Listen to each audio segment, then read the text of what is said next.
Naghahanap po ba kayo ng trabaho dito sa Canada na malaki ang sahod? So, may papaliwanag po ako sa inyo na trabaho para magkaroon po kayo ng idea na malaki po ang sahod dito. As in, malaki po ang sahod, makukuha nyo po ng buo yung mga sahod nyo na walang tax. So, dito po mga katoto, pasok po kayo dito sa sasakyan. Ipapakita po muna ako sa inyo sa dito sa loob ng sasakyan. Ito po ay part ng isa sa mga importanteng bagay na meron kayo kapag meron kayong trabahong ganito. So, pasok po kayo. Ayan. Ito pong dashcam na to.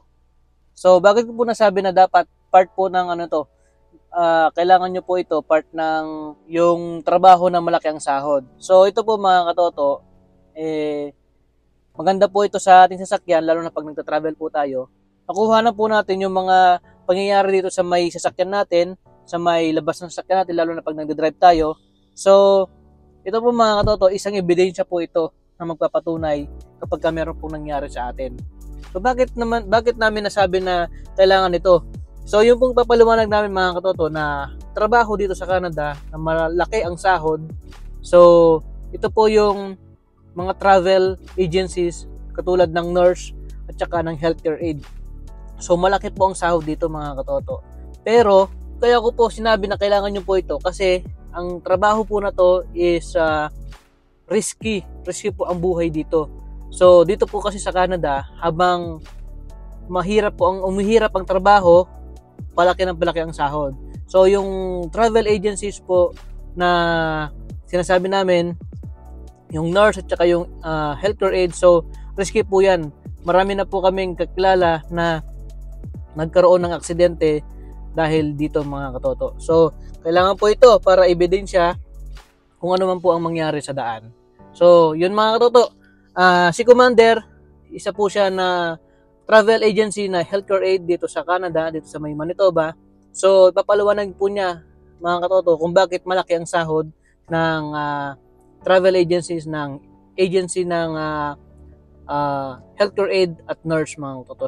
Si Commander, isa po siyang travel agency na healthcare aid. Hello po mga katoto, narito na naman po kami. Pasensya na po tayo sa aking boses at dahil po sa malamig na ininom ko po nagkanda paus na po tayo. Ano po?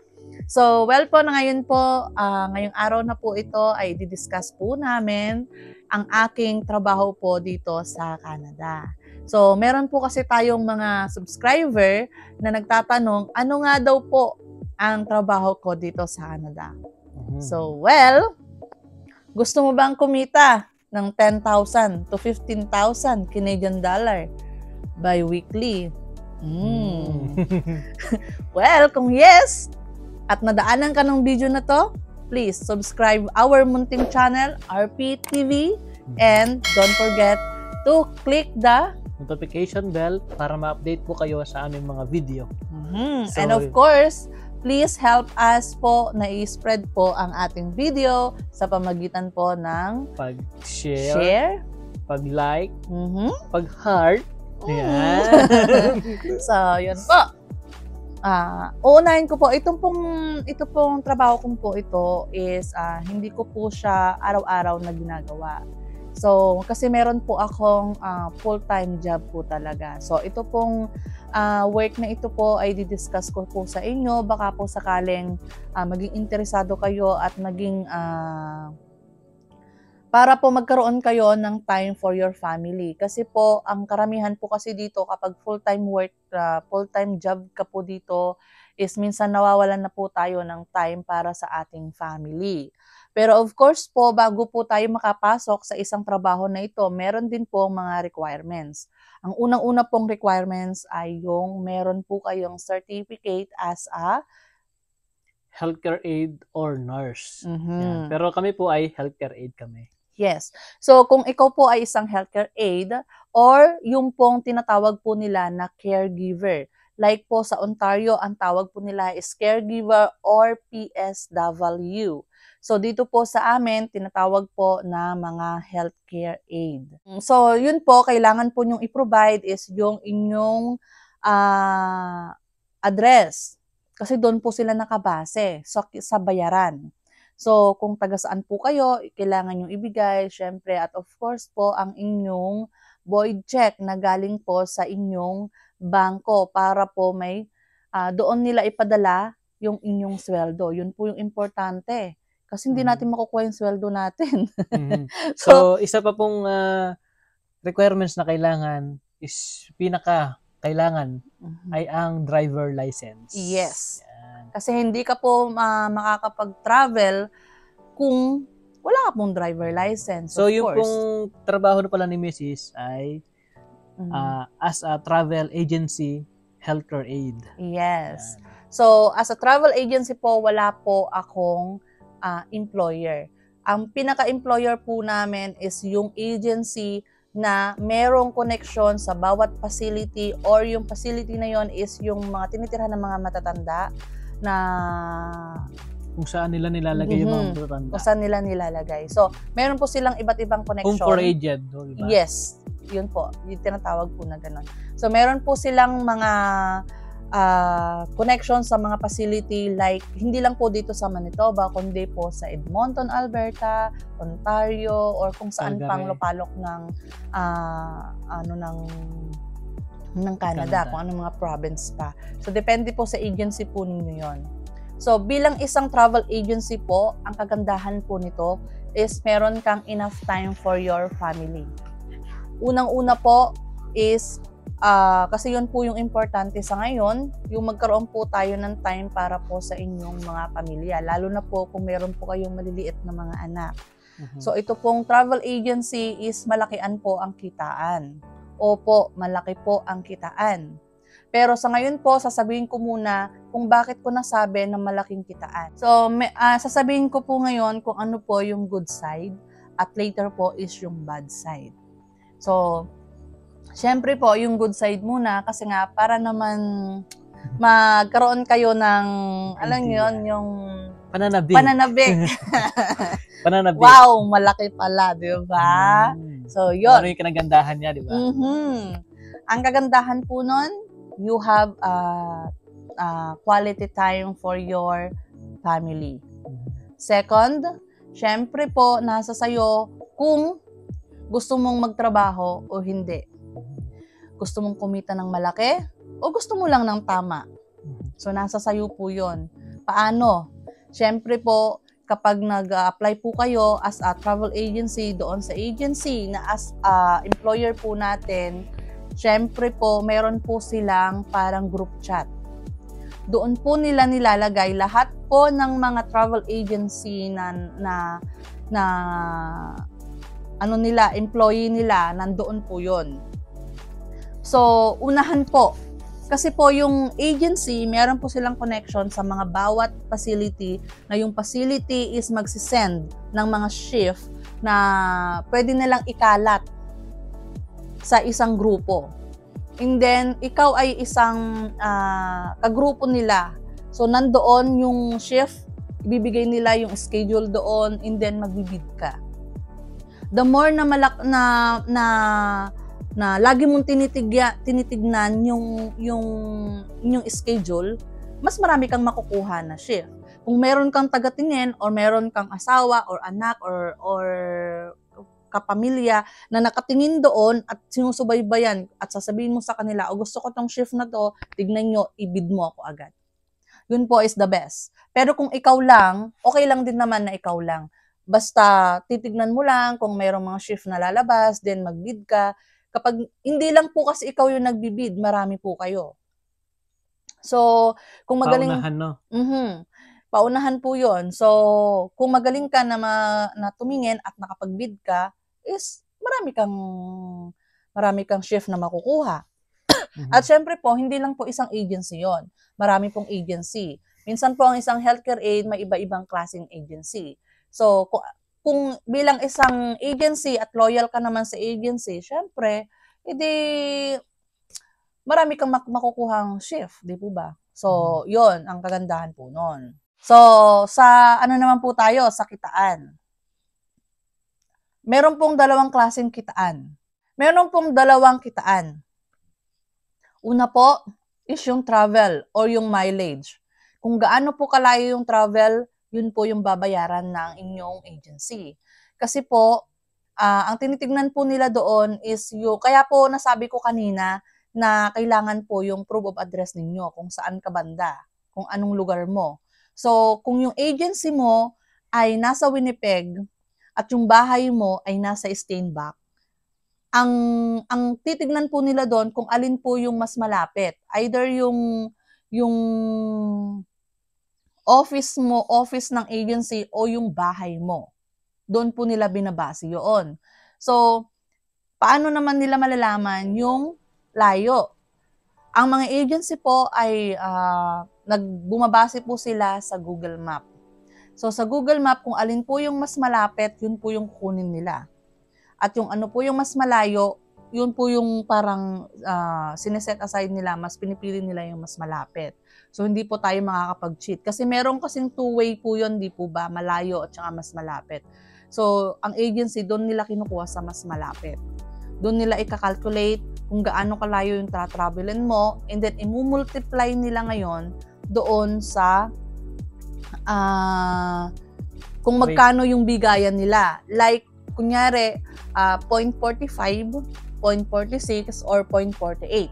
So, ikakalculate mo kung magkaano kalayo yung lugar mo, then i-multiply mo yung 0.45 or 0.49, depende po sa agency kung magkano po yung binibigay nila. Yung iba po, 0.50, mga ganon. So, i-multiply mo yon, kita mo na yon, buo na yon, sa'yo yon. Walang bawas, walang kulang. So, yun po, isa pong kitaan yon. Pangalawa po, kapag dumating ka na po sa facility kung saan ka magtatrabaho. Yung rate mo po doon per hour, sweldo mo po yun. Depende din po sa agency kung magkano yung rate na usapan ninyo, kung 18 per hour or 20 or 23. So, depende po sa inyo yun kung ano po yung rate na napag-usapan ninyo. So, i-multiply mo po, karamihan po is 7.50 hours ang tinatrabaho sa isang araw. Kapag nag-OT ka, so times 1.5 ulit yun. Dagdag po ulit yun. So, depende po yun sa inyo kung gusto nyong tanggapin yung overtime or hindi. Nakadepende po sa inyo ang lahat. So, yun po. So, yung travel nyo at yung regular rate nyo na tinrabaho nyo sa facility, additional po yun. So, yun po yung kitaan. Sa inyo po yun. Buo, wala pong kaltas. Gaya po ng sinabi ko kanina, walang CPP, walang EI, walang federal income tax na babayaran. Wala pong mga insurance dahil po sa inyo yun, sarili nyo yun. Yun po ang kagandahan ng travel agency. So, example ko na lang po yung sa akin. Hindi po ito yung full-time work ko. Kapag full-time work nyo po ito, mas malaki po talaga ang kikitain po ninyo. So, kagaya po sa akin, example ko na lang po yung sa akin is nag-travel po ako ng 2 days na wala po ako sa bahay, pumunta po ako sa isang facility within 2 days. Ang kinita ko po is, within 2 days, ang kinita ko po ay 1,300 Canadian dollar, more or less. So, within 2 days, ganun yung kikitain mo, why not coconut, di po ba? Samantalang kung regular ka, worker, kinikita mo yun ng 250. Isang araw, 250. So, ang 300, po, ganun lang. napakalaki po. At syempre po, ang kagandahan po nito, yung iyong pagkain, ang iyong gas. So, pwede mo yun i-claim. At syempre po, kapag meron kang gas, syempre hindi mo na pababayaran yung sa mileage mo. Kasi meron ka ng mileage, ay meron ka ng gas, hindi mo na i-claim yun. So either gas or mileage ang i-claim mo kapag tax season. Mamimili ka lang sa dalawa na yon. Kapag nag-claim ka ng gas, kung magkano yung ginas mo, yun yung iaano mo. Kapag mileage naman, wala yung gas, yung mileage, yung i-calculate nila. Yun yung i-claim mo sa tax season. At yung siyempre pang-apat is yung meron tayong 1,000 maximum na pwede nating i-expend at pwede nating i-claim yun sa tax season na pang damit, yung uniform po natin, shoes, uniform, kung ano po yung kailangan natin related po sa work natin. At syempre po, ang ating cellphone, pwede rin po nating i-claim yung lahat. Basta make sure lang na meron kayong mga resibo. At syempre, internet. Kung may internet kayo at ang inyong insurance sa inyong sasakyan. At kapag full-time po kayo, meron po kayong pwede ring i-claim na yung inyong mortgage sa bahay or yung kung ilang square meter na ginagawa nyong office sa bahay nyo, pwede nyo pong i-claim yon. At of course po, mga 1/4 po ng inyong expenses sa inyong hydro or yung kuryente, yung mga ganon. Marami pong mga benefits or marami po kayong pwedeng i-claim during tax season. So, lahat po yon kailangan po, meron po kayong proof or yung mga resibo po ninyo, kailangan nyo pong i-keep. Para pag nag-claim na po kayo, pwede nyo na po siyang i-submit yon sa inyong mga accountant. So, ang bad side naman po tayo ngayon, yung pag-uusapan po natin. Ano-ano nga po ba ito? So, syempre, hindi naman po porket malaki yung kitaan mo is Okay yun na na lahat. yun. Hindi naman porket na malaki ang sahod, goods na. So, meron din po kasing risky na kapalit dyan. Yung po mga katoto, dito sa Canada kasi, habang humihirap ang trabaho mo, habang nagiging risky yung trabaho mo, palaki yung sahod mo. So, ang risky po dito sa trabaho na to ay ang pagta-travel mismo, yung pag-drive mismo. Kung ano po yung binabayaran ng malaki sa'yo, yun po yung risky sa buhay mo. Ganun po siya. So, bakit ba naging risky yung pagiging travel agency?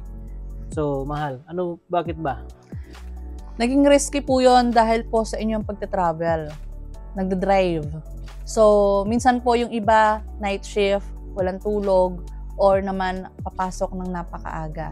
So, syempre, pupuyat-puyat ka pa noon, pungay-pungay ka pa noon. So, hindi natin alam yung mga ating mga kasalubong. So, kahit na anong ingat po natin, kahit anong dahan-dahan natin, kasi hindi natin alam yung iba, mga nakakasalubong natin, kung gaano sila kabalasubas mag-drive. So, hindi naman po lingid sa ating kaalaman na mayroon pong mga ganon, di po ba? So, kailangan po talaga is yung ingat palagi. At yung risk po na yon is lagi pong kadikit natin kapag nagta-travel po tayo. Hindi lang naman po sa mga travel agency, although lahat po, pero mostly po, kasi every day, ang mga travel agency po is nagda-drive. Nagda-drive po ng malayo. So sana po, yung mga regular staff, sana po, wag po nating i-treat ng parang hindi maganda sa yung mga agency. Kasi po, yung mga agency, hindi po natin alam yung mga experience nila o yung kinakasagupan nila sa tuwing pumupunta po sila sa kanilang mga designated work. So sana po, ituring din po nila natin sila na parang tayo lang din na as a regular worker. Kasi yung risky po ng buhay nila nandoon.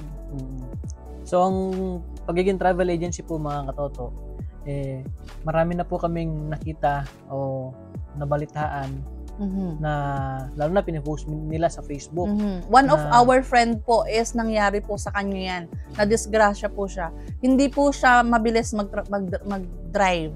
Nagbibigay po siya ng mga at least 1 hour yung pagitan niya para bago siya makarating doon sa kanyang tinatrabaho. Pero dahil nga po, syempre, may mga driver na as in talagang mabilis magpatakbo. So, binunggo pa rin siya. So, yung pagkabunggo niya, wasak po yung sa likod niya. At yung iba naman po na mga kakilala namin is, yung iba po namatay yung kasalubong niya. Tapos, siya po na mismong travel agency is nasa critical na kondisyon. At yung iba naman po is talagang nabawian ng buhay. Marami na pong mga travel agency na nagaganyan. Lalo na yung puyat, yung pagod. So, meron pong mga Pilipino na namamatay dahil sa puyat at pagod sa pagiging travel agency. Tapos po, isa pa po na risky sa pagiging travel agency, yung pong mga wild animals. Kasi yung mga wild animals, lalo na kapag nagbiyahe ka ng madaling araw, so yung pong, kunwari, kasi ang mga oras po dito na trabaho is pagka day shift, 7 to 3:15 p.m. and then evening shift 3 p.m. to 11:15 p.m. Then night shift is 11 to 7:15 a.m. So kung nakabid ka ng day shift, tapos magagaling ka pa sa bahay mo, kung yung biyahe mo is nasa 5 hours pa, so kung simulan mo is 7, siyempre magbibigay ka ng time para sa pag-travel mo, so madaling araw ka po magbabiyahe o hating gabi nagbabiyahe ka na. So ganun po yung ka-risky yung buhay ng mga travel agency. So hindi lang po sa mga nakakasalubong natin, pati din po sa mga wild animals na pwede natin mabangga. Tapos siyempre pagka malakas po yung bangga, so masisira yung mga sakyan, so tapos pwede ka rin masaktan. Minsan meron pang namamatay sa mga ganyan. Tapos hindi lang po sa mga nakakasalubong na sasakyan, sa mga wild animals, meron din po kapag yung kalaban ay winter. So ang winter po mga katoto, kasi dito, ang winter talagang worst. Kung nasa peak na po ng winter dito is, ang winter po talagang makapal ang snow. So madulas ang daan, tapos foggy, wala kang makita, zero visibility. So kung nasa gitna ka ng daan, medyo alanganin ka, medyo yung risk ng buhay mo nandoon. Hindi po natin masabi na na safe lagi. Ganun siya. Malaki po ang sahod pero risky ang buhay. So ganyan po mga katoto ang pagiging travel agency as a healthcare aide or a nurse. Yun po yung reason kung bakit po, kung nakita nyo po kanina, si Katoto is nag-install po siya ng dashcam sa aming sasakyan. Kasi sa tuwing nagta-travel po kasi is risky po talaga yung ating buhay. Sa daan. No? Oo, lalo na meron pong, ito po kwento lang po namin ha. Kasi po, meron po kasi kaming kakilala na nagta-travel sila, tapos bigla po yung nakasalubong po nila is pumunta po sa kabilang lane. Kung saan po yung, no? Yes, kung saan po yung lane nila. So, nag-aware po siya kasi nga, bubungguin na siya. So, ang ginawa niya, lumipat po siya sa kabilang lane, which is hindi niya lane yun. So, yung nakasalubong niya, parang nahimasmasan yata, lumipat ulit sa kabilang lane. Doon sa mismong lane sa niya. Sa lane kung nasaan na siya ngayon. So, ang ginawa niya, lumipat siya ngayon sa kabilang lane. So, ano na siya, parang parang sinasalubong na. Oo, na-late na, parang ganun. Nagkabungguan. At least, meron siyang dashcam na patunay na wala siyang kasalanan. Kasi yung lane niya is nasa kabilang lane na siya. So, parang siya yung may kasalanan kasi iba yung lane na napuntahan niya. Pero dahil may dashcam, so nakita nila kung ano yung tunay na nangyari, yung scenario na nangyari doon. Yes. So maganda po ang may dashcam mga katoto. Sa amin po kasi mga katoto, matagal na namin gustong mag-install ng dashcam. Pero kasi busy, tapos syempre binabudget po namin yung namin. So ngayon talaga nag-decide na kami na kumuha ng kasi sa mga nangyayari. So, napakahirap po ng pag ganun na yung nangyari, ikaw na nga yung naagabyado, ikaw pa yung magiging kasalanan in the end. Kasi nga, totoo naman, kung doon sa totoong sitwasyon at lumipat ka doon sa kabilang lane, tapos na doon ka nadali, so kasalanan mo, no? Yun yung magiging kasalanan mo. Pero yung totoong istorya is malalaman lang ng dashcam. So, yung iba wala naman. Yung mga ganyang bagay, lalo na pagka nadisgrasyang ganyan, syempre kung nawalan ka ng malay, iimbestigahan nila yan eh. Pag nawalan ka ng malay, tapos nandun ka sa may lane ng kasalubong mo, ng ibang sasakyan, so parang mali mo. Pero kung may dashcam ka, kahit na nawalan ka ng malay, makikita nila doon sa may dashcam na mali pala, o kung ano nung tunay na nangyari. Kunwari, mali pala talaga yung nakabunggu sa'yo, o nakabungguan mo. So, siyempre may ebidensya ka na tama. Yun. Yes. So, yun. So, ang pangalawa po, hindi po tayo makakatakbo sa mga babayarin dito sa Canada. Kung natatanggap mo ng buo yung iyong sweldo, syempre po sa tax season, kailangan mong magbayad ng Mga CPP, mga tax, mga ano, EI, at yung federal income tax. So, kailangan mo pa rin talagang magbayad. Sa umpisa, hindi ka magbabayad, pero after tax season na tax yun. season, magbabayad ka. Alam niyo po ba, ang laki ng mga binabayaran. Meron pa akong friends, nagbayad po siya ng at least 20,000 Canadian dollar tax season. Ganun Kaya po kalaki ang binabayaran. kaya ang advisable po pagka naging travel agency po kayo na trabaho nyo is pagka nagsasahod po kayo ng malaki, nagtatabi na po kayo ng para sa tax ninyo para hindi kayo mabigla pagka tax season na. Yes, Ganun tama. siya. So, ang kinagandahan sa may travel agency na ganyan is yung pag nagsweldo ka, kung may bibiling ka ng malaki o bibiling ka na expensive, so magagamit mo yung pera mo. Tama, Walang kaltas buo. yun, walang kaltas buo. So yung mga iba mga katoto, nagpapagawa ng bahay, papagawa ng bahay sa Pilipinas, bibili ng mga kung ano-ano sa Pilipinas o properties nila dito. Tapos yung mga iba mga katoto, magtatrabaho sila ng straight as in lang straight na 2 months, 3 months, then babakasyon sila. Ganun po yung ginagawa nila. Kasi ang travel agency, wala ka naman pong boss or wala kang employer na everyday na nagbibigay sa'yo ng shift. So, wala kang responsibilidad na araw-araw pumasok. Kung anong gusto mong days lang na gusto mong pumasok, kaya yun lang yung pwede mong pasukan. Ganun siya mga katoto. Yes. So, maganda po Hawak yung mo agency. ang oras mo. Maganda po ang agency talaga. Yes. At syempre po, ang mga insurance. Ang insurance po, galing po sa inyong pocket. So, kayo po ang maghahanap ng inyong insurance. Kailangan po natin ang insurance. Kasi hindi natin alam yung ating buhay. Baka kung wag naman sana, nadisgrasya tayo, nadali tayo, kawawa po yung ating family. So, kailangan po tayo po ang mag-provide ng ating sariling insurance. Hindi po kagaya ng iba na yung employer, sila po yung parang meron ng ano sa'yo na ito insurance, gusto mo bang kunin? So, ganun.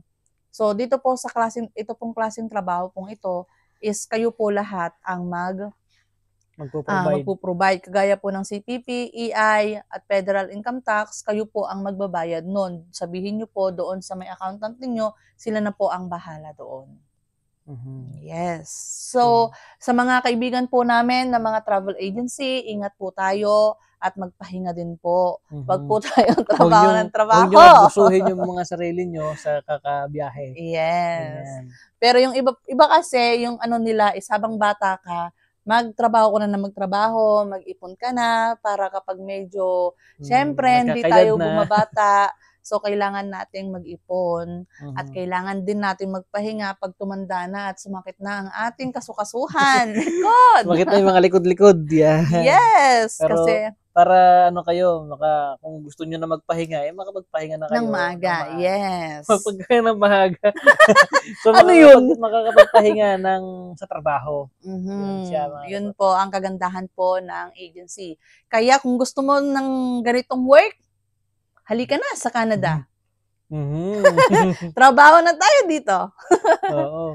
Yan po mga katoto. So, kung nagustuhan mo po itong video na to, so, click the subscribe button and click the notification bell para ma-update pa po kayo sa mga video ganito tungkol dito sa Canada, buhay Canada at sa mga trabaho dito sa Canada. So, marami din po kami mga video tungkol sa mga process ng papel ng PR dito sa Canada. Kung meron pa po kaming hindi nabanggit about po dito sa travel agency, please comment down below po para po malaman po ng ating mga subscriber or manonood kung ano pa po yung mga dapat nilang malaman na hindi pa po namin nabanggit.